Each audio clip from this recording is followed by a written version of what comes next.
Hello all. నేను మీ Raviteja and మీరు చూస్తున్నారు రవితేజ వినియోగం యూట్యూబ్ ఛానల్. ఈ రోజు వీకెండ్ పూర్తయిపోయింది and 'Bigg Boss' Telugu season 9 హౌస్‌లో నుంచి ఫస్ట్ కంటెస్టెంట్ ఎలిమినేట్ అయితే అయిపోయారు.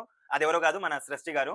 సో సృష్టి గారి ఎలిమినేషన్ గురించి నేను అన్‌ఫెయిరా? ఫెయిరా? అని మాట్లాడాలి అనుకుంటే సో ఫస్ట్ తను ఎలిమినేట్ అయినప్పుడు ఇది అన్‌ఫెయిర్ ఏమో! అసలు తను ఎలిమినేట్ అవ్వాల్సిన క్యాండిడేట్ కాదేమో! ఎందుకంటే తనకంటే వర్స్ట్ పెర్ఫార్మన్స్ అసలు కెమెరాలోనే చిక్కని దొరకని పర్సన్స్ ఇద్దరున్నారు. సుమన్ శెట్టి గారు అండ్ ఫ్లోరా గారు. ఫ్లోరా గారు ఎక్కడ చూసినా సంజన గారి ఇష్యూలో తప్ప, బాత్రూమ్‌లో ఇష్యూలో తప్ప ఎక్కడ కనిపించలేదు. సుమన్ శెట్టి గారు అయితే అసలు ఎక్కడ కనిపించలేదు. వీళ్ళిద్దరు కదా ఎలిమినేట్ అవ్వాల్సింది. తినేందుకు అయ్యింది అనే ఆలోచనలో నేనున్నాను.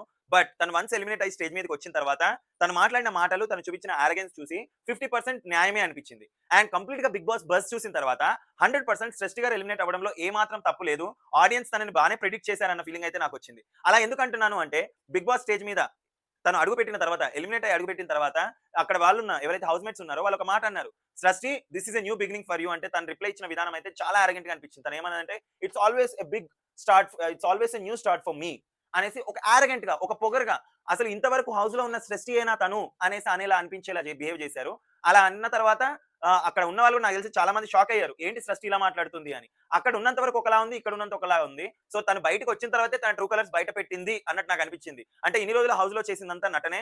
సో తను కొన్ని అవసరం లేని వాటిలో కూడా బాగా ఇన్వాల్వ్ అయ్యింది అనిపించింది. ఇలా 'బిగ్ బాస్'లో ఎలిమినేట్ అయిపోయి బయటకి వచ్చేసారు సృష్టి గారు. 'బిగ్ బాస్' అయిపోయిన తర్వాత 'బిగ్ బాస్' బజ్‌లో జరిగిన కన్వర్జేషన్‌లో మన మంగపతి గారు అంటే శివాజీ గారు పటా పటా పటా పటా బుల్లెట్లయితే మన సృష్టి గారి మీద కొన్ని వదిలడం అయితే వదిలారు. దానికి తను ఇచ్చిన రెస్పాన్స్ కూడా అంతే ఆరగెంట్‌గా ఉంది. దానికి మన శివాజీ గారు కూడా అడిగారు. "నువ్వు 'బిగ్ బాస్' బస్ చూసే వచ్చావు కదా! ప్రిపేర్ అయ్యి వచ్చావు కదా! ఇలాగే ఆరగెంట్‌గా ఇలాగే కోపంగా ఆన్సర్ చెప్పాలని ప్రిపేర్ అయ్యావు కదా!" అని అడిగారు. సో అంత ఇరిటేట్ చేసిందన్నమాట.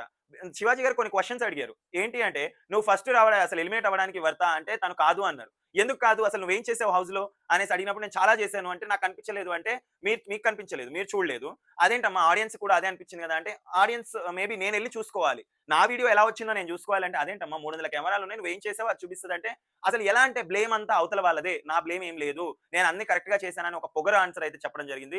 సో దాంతో నాకైతే అర్థమైంది సృష్టి ఎలిమినేట్ అవ్వడంలో తప్పు కాదు అని. మీకు గనక ఇదే ఫీలింగ్ వచ్చినట్లయితే దయచేసి లైక్ చేయండి. మీరు సృష్టి గనక ఎలిమినేట్ అవ్వడం కరెక్ట్ కాదు అనిపించినట్లయితే కామెంట్ చేయండి. నా వీడియోస్ ఇలాగే మీరు చూస్తూ ఉండాలి అనుకుంటే దయచేసి నా యూట్యూబ్ ఛానెల్‌ని సబ్స్క్రైబ్ చేసుకోండి. దీని గురించిన కంప్లీట్ డీటెయిల్ రివ్యూ కూడా నేనైతే మన యూట్యూబ్ ఛానెల్‌లో పెట్టాను. దాని లింక్ ఇక్కడ కూడా పెడుతున్నాను. దయచేసి do watch and support my channel. Thank you so much.